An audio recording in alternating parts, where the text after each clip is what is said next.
Yasmine, dites-nous. Dites-nous tout. Non, la médiation à l'honneur aujourd'hui. Oui. Il y a pas mal de nouveautés, Yasmine. Ben oui, la semaine passée, c'était la semaine de la médiation. Donc, il y a eu beaucoup de choses qui ont été mises en place pour faire un zoom sur cette...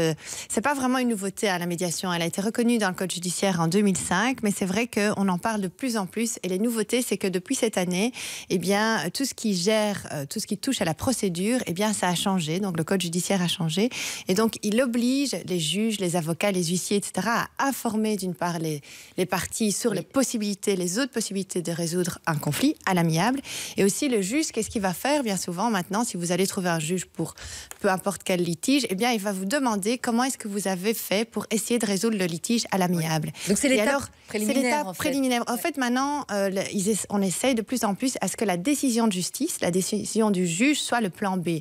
C'est-à-dire que les cours et tribunaux soient vraiment la solution de secours. Oui. Si on n'arrive vraiment pas à résoudre à l'amiable son conflit. Et c'est vrai que la médiation est un peu le numéro 1. C'est la forme qu'on connaît le plus. Il y a aussi le droit collaboratif, qui est un peu plus nouveau. Mais donc, le juge, ce qu'il peut faire aussi maintenant, c'est ordonner une comparution des parties. Donc, c'est-à-dire dire, je veux que monsieur X et madame Y viennent me voir, je veux parler avec eux. Et alors, il va leur demander personnellement, qu'est-ce que vous avez fait pour essayer de résoudre le litige? Et si ça n'a pas marché, et s'ils n'ont rien fait, eh bien, essayez d'aller trouver un médiateur et après, venez me retrouver dans 3 mois. Donc, c'est vraiment ça la nouveauté, c'est-à-dire qu'on va essayer de passer avant la décision du juge. Mais pour quel type de problème? Voilà, alors pour quel type de problème? Alors, à votre avis, la médiation, pourquoi c'est utile? Dans quel cas est-ce que c'est utile?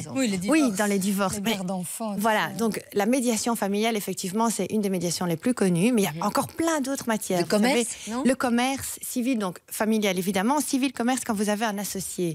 Vous ne pouvez pas vous séparer de votre associé non plus du jour au lendemain. Donc pour garder des relations harmonieuses, eh bien, vous allez trouver un médiateur aussi, ou les conflits de voisinage. Vous savez, il y a aussi des médiations de voisinage. Moi, dans ma commune, on organise des médiations de voisinage. D'ailleurs, je veux le dire à mes voisins, parce qu'ils ne sont pas contents, il y a une petit conflit. Avec vous? Non, pas avec moi, mais avec 2 voisins entre eux. D'ailleurs, je dois signer, je vais un petit peu les aider, je pense.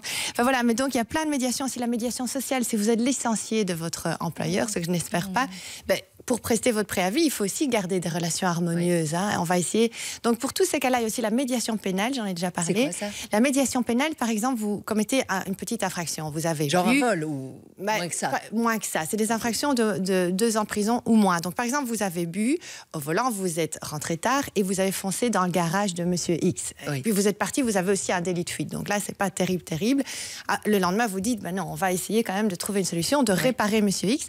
Alors, avec la médiation, pour éviter les frais de justice, la lenteur, etc., eh bien, vous trouvez avec la victime une indemnisation donc, que vous avez trouvée entre parties. Donc, c'est assez intéressant. Et justement, la médiation, elle est utile quand les parties vont poursuivre une relation commune après l'issue du litige. Donc, dans tous les cas dont j'ai parlé, c'est toujours utile d'avoir une médiation parce que si vous allez devant le juge, vous serez parfois frustré et vous allez continuer et alors vous êtes frustré et c'est pire bien souvent. Oui, bien sûr. Parfois, vous n'avez pas le choix. Hein, Qu'est-ce qui arrive si on n'y arrive pas?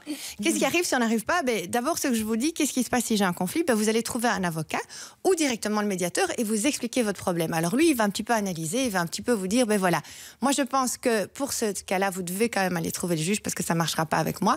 Ou alors il dit, voilà, on va essayer ensemble. Alors une chose à savoir, c'est que c'est possible normalement pour beaucoup de matières, c'est accessible à tous. Alors le taux horaire, on dit c'est moins cher évidemment parce que vous ne devez pas payer les frais de justice, vous ne devez pas payer un avocat normalement, etc.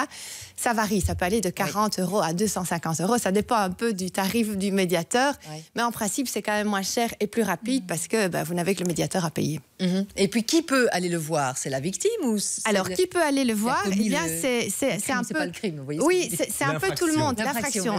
La chose à savoir, c'est que la médiation, on ne pourra jamais l'imposer. Donc ce sera toujours volontaire. Donc c'est vraiment les 2 parties qui sont d'accord ou une partie qui va dire voilà, vous pouvez faire avant un litige ou après un litige devant le juge, pendant un litige devant le juge et dire voilà, moi j'aimerais bien essayer de trouver un médiateur. Il faut toujours que les 2 parties soient d'accord. Oui. Le juge ne pourra jamais dire on arrête, on suspend la procédure, on va trouver un médiateur, vous devez le faire. Non, il faut vraiment qu'il y ait un accord d'abord pour aller trouver le parti et une fois que vous êtes d'accord, que vous avez trouvé un accord, eh bien vous pouvez retrouver le juge et le juge va entériner l'accord, c'est-à-dire qu'il aura valeur de jugement. Donc ça, c'est intéressant aussi. Vous avez quelques liens utiles. Quelques liens utiles. Le site de la Commission fédérale de la médiation, c'est elle qui a mis plein de choses en avant, justement pour faire la promotion de la médiation. Donc cfm ou fbc.be. Et alors le site, j'en ai aussi parlé du SPF Économie, qui est super intéressant parce que là, vous avez tous les médiateurs qui existent dans le service public qui peuvent vous aider pour n'importe quel problème avec Télécom, SNCB, etc. Et alors le site avocat.be, si vous voulez aller trouver un avocat. Yasmine Lamis. Pascal, on va pouvoir dormir dans un endroit